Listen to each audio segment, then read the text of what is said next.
নিরাপত্তা শঙ্কায় আসন্ন টি-20 বিশ্বকাপ খেলতে ভারতে যেতে রাজি হয়নি বাংলাদেশ জাতীয় ক্রিকেট দল।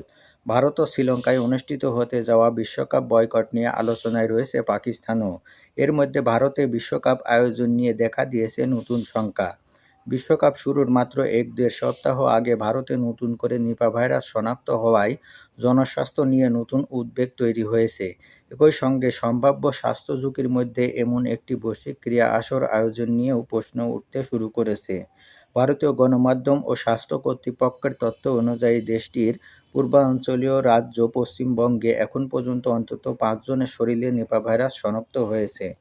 সতর্কতামূলক পদক্ষেপ হিসাবে স্থানীয় প্রশাসন শতাধিক মানুষকে কোয়ারেন্টাইনে রেখেছে। পাশাপাশি আক্রান্ত জেলাগুলোতে নজরদারি জোরদার করা হয়েছে।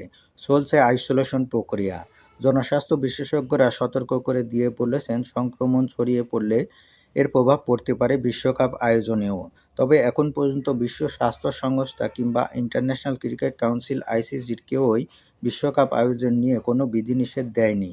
তবে বিশ্লেষকদের মতে ভাইরাসের বিস্তার বাড়লে টুর্নামেন্টের লজিস্টিক, দলগুলোর যাতায়াত, দর্শক চলাচল এবং সামগ্রিক নিরাপত্তা ব্যবস্থায় প্রভাব পড়তে পারে।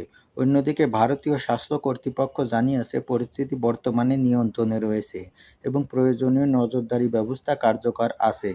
তবে স্বাস্থ্য পর্যবেক্ষকদের মতে স্বচ্ছ যোগাযোগ, নিয়মিত ঝুঁকি মূল্যায়ন এবং বিকল্প পরিকল্পনা নিশ্চিত করা জরুরি, যাতে খেলোয়াড় দর্শক উভয় নিরাপদে থাকতে পারেন। এখন দেখার বিষয়, এই ভাইরাস পরিস্থিতি স্থানীয় পর্যায়েই সীমাবদ্ধ থাকে নাকি টি-20 বিশ্বকাপ আয়োজনের জন্য বড় চ্যালেঞ্জ হয়ে ওঠে।